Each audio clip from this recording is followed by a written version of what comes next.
Ibadah ini adalah sejatinya bagaimana kita memberikan persembahan yang terbaik kepada Allah. Imam Ibnul Qayyim memberikan sebuah definisi tentang ikhlas. Ikhlas itu adalah engkau tidak mengharap pujian dan balasan dari selain Allah. Udah itu ikhlas.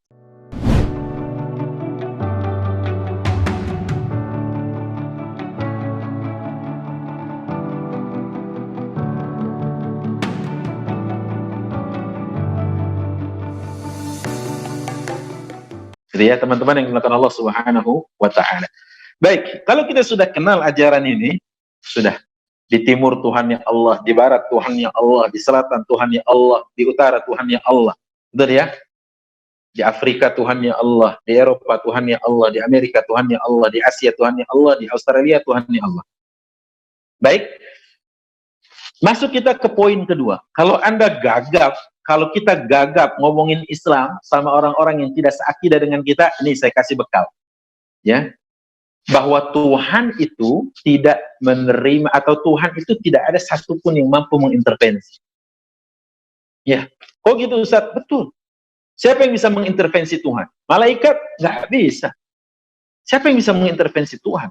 La malakun muqarrab wala nabiyyun mursal. Tidak malaikat yang dekat posisinya dengan Allah, tidak juga nabi yang diutus sebagai rasul. Nggak ada yang mampu. Nggak ada yang mampu. Maka Rasulullah Shallallahu Alaihi Wasallam, andai beliau mengada-ada dalam syariat yang Allah turunkan kepadanya, misalkan ada ayat bagus, gua tilep, gua kantongin, nggak begitu. Nggak akan, karena Rasulullah salah satunya adalah tabligh, menyampaikan, amin, amanah, penuh amanah, disampaikan. Makanya sekali waktu saja kalau Rasulullah berdusta dengan ajaran, ya, yang diturunkan Allah, yang diturunkan Tuhan semesta alam ini, pasti langsung seketika itu Rasulullah wafat. Kata Allah, walau taqawwala alaina ba'dal aqawil la akhadna minhu bil yamin thumma laqata'na minhu al watin. Andai Muhammad mengada-ada dengan apa yang disampaikannya berupa wahyu yang kami turunkan melalui Jibril, terus beliau mengada-ada, maka kami ambil dia dan kami potong urat nadi. Artinya Rasulullah nggak pernah mengada-ada dengan syariat. Baik, sudah jelas sekarang bahwa Tuhan yang kita sembah, Tuhan yang tidak ada menerima investasi, Tuhan yang kita sembah, dia tidak ada satupun kekuatan yang mengintervensi. Makanya dia Dzul Jalali wal Ikram, punya keagungan, punya kemuliaan, punya kekuatan yang paripurna dan tidak ada yang menandingi. Gitu ya. Baik, itu yang pertama dalam kajian sebagai seorang ambassador of Islam, kita harus tahu akidah, keyakinan. Islam itu isinya keyakinan, tapi adalah intinya, ya, esensinya adalah tauhid. Tauhidullah. Baik, yang kedua apa Ustaz? Al-Islam, Islam adalah ibadah. Jauharuhal ikhlas. Islam itu adalah ibadah. Ya. Yang esensinya adalah keikhlasan. Anda sholat 5 waktu, Anda tambah dengan ibadah-ibadah sunnah lainnya. Anda puasa Ramadan, tambah 6 hari di bulan Syawal. Kemudian puasa Senin Kamis. Atau puasa Ayyamul Bid, tanggal 13, 14, 15 setiap bulan hijriahnya. Atau Anda sehari berpuasa, sehari berbuka. Shaum Daud. Kalau semua itu tidak didasari oleh esensi, yaitu keikhlasan kepada Allah, maka nothing. Tidak ada apa-apanya. Maka zero, nol, maka sifar, ya, kosong, nggak ada apa. Makanya Allah mengatakan, wa ma umiru illa liya'budullaha mukhlishina lahuddin. Tidaklah mereka diperintahkan, wa ma umiru illa liya'budullah, kecuali beribadah kepada Allah mukhlishina lahuddin, mengikhlaskan semua bentuk peribadatan lahu kepadanya. Ya. Harus ikhlas. Makanya ibadah ini adalah sejatinya bagaimana kita memberikan persembahan yang terbaik kepada Allah. Imam Ibnul Qayyim memberikan sebuah definisi tentang ikhlas. Ikhlas itu adalah engkau tidak mengharap pujian dan balasan dari selain Allah. Udah itu ikhlas. Itu aja. Dan ikrar kita setiap hari yang membaca iftitahnya dengan doa ini, ya. Inna salati wa nusuki wa mahyaya wa mamati lillahi rabbil alamin. Kita kita bilang tuh, sungguhnya salatku, semua rangkaian ibadahku, persembahan kurbanku, hidup matiku lillah, hanya untuk Allah. Maka ada sebuah ungkapan, Allahu ghayatuna, Allah itu cita-cita tertinggi kita. Maksudnya apa? Tujuan kita Allah, maksud kita semua Allah. Nggak ada yang lebih besar dari itu. Makanya salat kita diawali dengan Allahu Akbar, Allah yang maha besar. Kenapa ibadah haji atau umrah kita sebut dengan kalimat talbiyah, labbaik Allahumma labbaik, kami datangi seruanmu hai Allah. Dan kalimat labbaik adalah sebuah ungkapan atau respon terhadap panggilan dengan kata-kata terbaik. Kalau dalam bahasa Arab, labbaik. Kadang-kadang kan ada istri dipanggil oleh suaminya, sayang, labbaik, ya gitu kan. Suaminya, abi, labbaik, ya itu, labbaik. Nah, maka semua jenis peribadatan yang kita lakukan lillah. Nah, kemudian ada yang mengatakan kalau ibadah kita cuma sholat, zakat, puasa, haji cuma sedikit dong Ustaz. Betul. Tapi kalau cuma itu, pertanyaannya adalah bagaimana kehusyuan sholat kita? Bagaimana kualitas ibadah Ramadan kita? Maka ibadah, kata para ulama, secara bahasa definisinya adalah al-khudu' wal khusyu' wat tadarru' wat tadzallul. Konsentrasi, penuh ketundukan dan merasa kecil kepada yang kita sembah, yang kita kagumi, itu namanya ibadah. Baik, itu secara bahasa. Namun secara istilah apa? Ibadah adalah setiap yang nampak, atau kullu qaulin aw amalin, setiap ucapan, setiap gerakan, zahiran, yang nampak jelas, terlihat, aw batinan, yang tersembunyi. Nampak jelas terlihat atau yang tersembunyi, yuhibbuhullah wa yardah, yang Allah suka, yang Allah ridha, itu ibadah. Allah suka, Allah ridha, itu ibadah.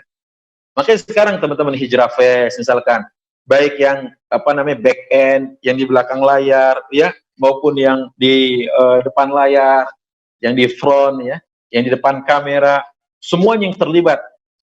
Apa yang antum lakukan demi terselenggaranya kajian hari ini dan kajian yang lainnya, ya, maka ketahuilah kalau antum ikhlas karena Allah, lillah karena Allah, niscaya setiap peluhmu, setiap tetes keringatmu berbuah pahala di sisi Allah. Yang penting ikhlas, gitu kan? Nah itu dia. Makanya sekali lagi, ternyata ini cara cerdas di waktu terbatas. Buat siapa? Buat antum semua. Kadang-kadang mungkin asatiz nggak ada apa-apanya. Ustadz cuma duduk diam di depan kamera, menyampaikan ilmu-ilmunya, menyampaikan ayat-ayat, menyampaikan hadis-hadisnya. Apa antum yang di depan kamera atau di belakang kamera, di depan layar, di depan monitor tidak dapat pahala? Salah. Antum jangan-jangan sedang beribadah. Karenanya maksimalkan ibadah itu. Beri suguhan yang terbaik, kasih tampilan yang paling enak, visualnya, audionya, sehingga jamaah akhirnya nyaman mendengarnya. Maka itu adalah ajaran kita Islam. Al-Islam huwal ibadah. Islam adalah ibadah yang mana esensinya jauharuha al-ikhlas. Yang kedua. Yang ketiga, al-Islam huwal muamalah. Islam itu muamalah, interaksi, ya, membangun komunikasi, sosialisasi, jauharuha sidq. Yang mana esensi dari semua itu, sosialisasi, interaksi, muamalah kita, esensinya apa? Esensinya adalah kejujuran. Harus jujur. Islam itu harus jujur, ya. Nggak bisa. Anda sehebat apapun terus Anda bohong, dusta, selesai, kelar. Makanya kata Rasulullah SAW, wa inna sidqa yahdi ilal bir. Kebaikan, kejujuran akan mengantarkan kepada kebaikan. Wa innal kadhiba yahdi ilal fujur. Dan kedustaan akan mengarahkan kepada perbuatan dosa. Sekali orang tidak jujur, sekali orang berbohong, maka dia akan menutupi kebohongan itu dengan kebohongan-kebohongan lainnya, ya. Baik. Kebohongan-kebohongan lainnya. Maka nanti akan menutupi, dia akan menutup kebohongan-kebohongan lainnya. Nah, itu yang harus kita pahami dan kita harus ketahui, gitu ya. Nah, teman-teman yang dimuliakan Allah Subhanahu wa taala, kenapa Rasulullah SAW tatkala mengumpulkan semua kabilah yang ada di kota Mekah, dikumpulkan di bawah kaki Bukit Safa, beliau langsung bertanya, bagaimana menurut kalian kalau aku kabarkan kepada kalian bahwa di belakang bukit ini ada pasukan yang siap meluluh lantakkan kalian, pasukan berkuda? Apa jawab mereka? Ma jarrabna 'alaika kadhiba. Sejak kapan kami mengetahui engkau berdusta wahai Muhammad? Sejak kapan? Enggak pernah. Makanya modal dasar Rasulullah SAW berdakwah adalah kejujuran. Beliau pernah mengembalakan kambing. Kenapa orang percaya kepada beliau untuk mengembalakan kambing? Jujur. Kenapa Maisarah mau melobi Rasulullah SAW atas nama Khadijah radhiyallahu anha wa ardhaha ummul mukminin agar menjadi mitranya dalam bisnis? Kenapa? Karena jujur. Kejujuran modal dasar, kejujuran modal yang paling utama bagi setiap kita. Ya, baik. Kemudian yang keempat berarti. Yang keempat adalah Islam ini khuluq. Islam ini adalah isinya akhlak.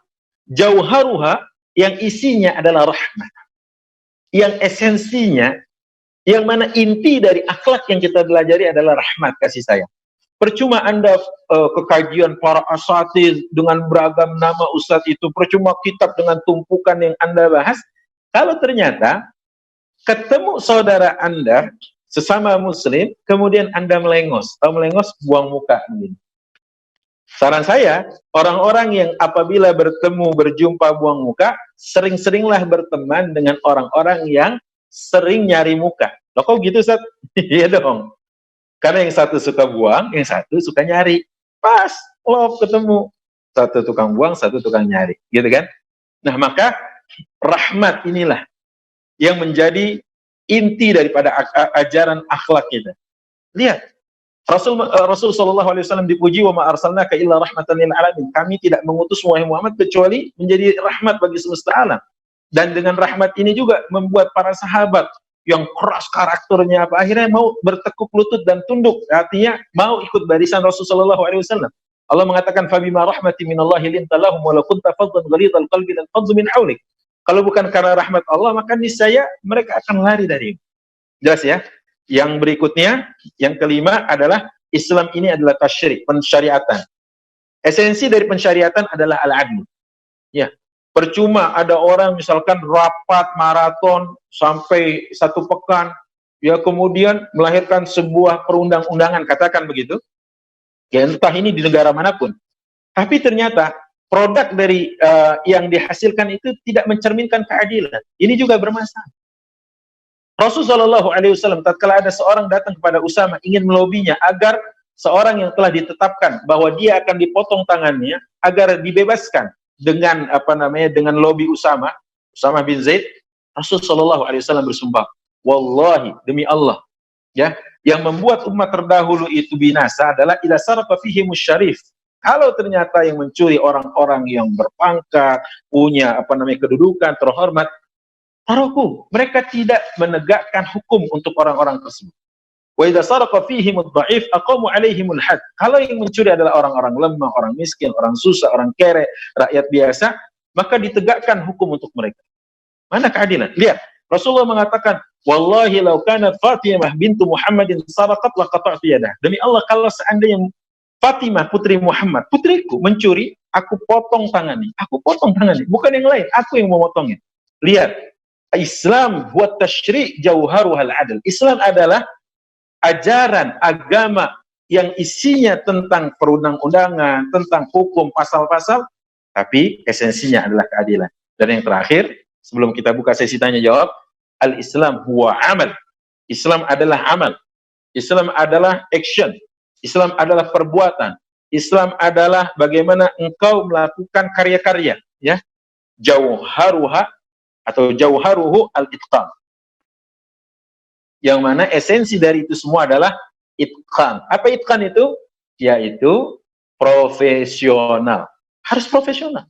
Ya, bicara tentang waktu, bicara tentang kecakapan, bicara tentang etos kerja, harus ditunjukkan. Makanya beberapa inilah uzaki ala nafsi. Saya tidak mengangkat-angkat diri saya, demi Allah tidak akan. Tapi saya mencoba, misalkan di beberapa kajian saya, itu beberapa kali saya datang, misalkan kajian ibu-ibu, kajian ummahat. Itu saya udah datang duluan, saya foto itu, majelisnya. Kadang-kadang ada bantal, ya baru bantal aja gitu ya. Ada lekar aja tempat naruh Quran gitu. Saya foto, cek gitu. Ya, kadang-kadang saya fotoin tempat apa namanya, tempat sendalnya belum ada, cekrek, ada apa namanya, parkirannya saya fotoin.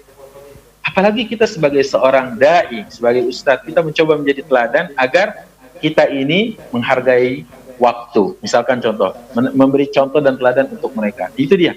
Makanya Islam ini adalah karya-karya, Islam ini adalah perbuatan, Islam ini adalah amal, Islam ini adalah bagaimana you berbuat, you bekerja, tapi jauharuhu al-itqan, yaitu engkau dituntut untuk profesional di dalamnya. Jangan kemudian sudah datang telat, pulang paling dulu. Ini makan gaji buta ini, ya. Enggak, kasih tahu ini Islam, ini kami. Ha ana muslim. Inilah kami seorang muslim. Sehingga akhirnya orang-orang melihat kaum muslimin itu kalau dia melakukan sesuatu rapi, bersih, ya tuntas, gitu ya kan. Ini bicara tentang semua lini kehidupan, gitu ya. Kalau Anda masuk ke toilet, ini kan amal berarti. Bagaimana Anda tidak meninggalkan jejak yang buruk kepada orang setelah Anda. Ini juga, ini ajaran kita gitu loh. Bagaimana kalau Anda memakan sesuatu, bungkusnya, kotor, apa namanya, sampahnya, kotorannya, Anda buang di mana, Anda taruh di mana, Anda letakkan di mana. Konsep less waste itu Islam yang punya. Konsep menanam go green udah dari 1400 tahun lebih yang lalu. Allah Subhanahu wa taala lewat lisan Rasulnya memancangkan itu, menancapkannya sebagai sebuah ajaran buat kita. Bahkan dikategorikan sebagai apa? Sebagai amal jariah yang tidak akan terputus kendati kita sudah di bawah tanah. Apa itu kata Rasulullah? Au gharasa nakhlan. Satu di antara 7 perkara yang pahalanya tetap mengalir kendati kita sudah meninggal dunia adalah orang yang menanam pohon. Makanya teman-teman yang dimuliakan Allah Subhanahu wa taala, kenali ajaran Islam ini agar kita tidak gagap, tidak gugup, agar kita tidak malu, tidak minder, tidak buang badan, atau tidak mundur tanpa berita saat kita bertemu dengan orang-orang di luar sana yang ingin tahu lebih jauh tentang Islam. Jangan-jangan ada yang memang pengen menguji kita. Ada yang datang ingin memang cari tahu tentang Islam, sehingga kalau dia tertarik, bagaimana Anda closing dalam waktu 30 menit? Kajian saya berapa tadi? 30 atau 40 menit. Bagaimana dalam waktu 40 menit Anda sudah closing ini? Nah, Anda sudah closing lewat prospek yang Anda berikan kepada mitra atau calon bidikan Anda ini. Ya, bukankah kita ingin la an yahdiyallahu bika rajulan wahidan khairun laka an yakuna laka khumrun na'am. Kata Rasulullah sallallahu alaihi wasallam kepada Ali bin Abi Thalib saat beliau memberikan panjinya di waktu perang Khaybar. Apa kata Rasulullah kepada Ali? Wahai Ali, andai ada satu orang yang dapat hidayah dari Allah melalui dirimu, andai ada satu orang yang mendapatkan hidayah melalui dirimu, apa kata Rasulullah SAW? Khairun laka an yakuna laka humrun na'am. Maka itu menjadi lebih baik bagimu ketimbang kau punya unta warna merah. Saat itu unta warna merah adalah unta yang paling mahal, unta yang paling bagus, ya, karena warnanya merah dan paling mewah, begitu ya. Maka jamaah, teman-teman, para sahabat yang dimuliakan Allah yang mengikuti kajian hari ini, ayo tancapkan di dalam hati kita, tancapkan di dada kita, yaitu peran kita sebagai seorang ambassador of Islam, dan tancapkan di sini, yaitu ini tugas semua, bukan cuma tugas ustadz, bukan cuma tugas kiai, bukan cuma tugas ulama, bukan cuma tugas juru dakwah, bukan cuma mereka yang berada di balik meja, tapi Anda, kalau Anda sebagai karyawan, ya, karyawan jadilah yang profesional. Tunjukkan kejujuran, gitu ya. Kemudian hargailah waktu dan berlakulah adil, kemudian berbuatlah yang ikhlas dan penuh keyakinan. Apapun profesi Anda semua dan kita semua bisa menjadi agent of Islam. Kita bisa menjadi ambassador of Islam. Terakhir, sebelum saya buka kesempatan melalui host untuk kita bersoal jawab, mari, waktu kita tidak banyak sebagai seorang muslim, sebagai seorang hamba Allah hidup di dunia, ya, tinggal hanya beberapa waktu ke depan. Ada sebuah ungkapan, kullu atin qarib, setiap segala sesuatu yang akan datang pasti dekat. Kematian akan datang, berarti dekat juga. Maksimalkan kesempatan, usia yang Allah berikan kepada kita, agar kita pernah punya peran yang terbaik untuk Islam. Islam akan berdiri, mercusuarnya akan tegak berdiri, dan akan memberikan sinar-sinar dan penerangan terbaik kepada sekelilingnya. Pertanyaan yang paling mendasar adalah, apakah Anda, saya, kita semua masuk dalam bangunan mercusuar peradaban Islam yang akan berdiri tegak itu? Atau justru kita termasuk orang-orang yang terhempas, tidak menempel, bahkan dalam butiran debu sekalipun, di dalam dinding tinggi dan kokoh mercusuar peradaban Islam. Kalau seandainya Anda punya tekad, Anda punya semangat, Anda punya kemauan, maka if there is will, there is way. Di mana ada kemauan, pasti ada jalan. Jangan malu, jangan ragu, jangan minder, jangan gugup, jangan gagap, jangan mundur tanpa berita. Saat ada orang bertanya tentang Anda, tentang Islam, jawablah seperti apa yang Anda ketahui, karena itu perintah Rasulmu. Balighu anni walau ayah, sampaikan dariku walaupun satu ayat. Anda kembalikan kepada host untuk memandu sesi tanya jawab ini. Wallahu a'lam bishawab. Silakan.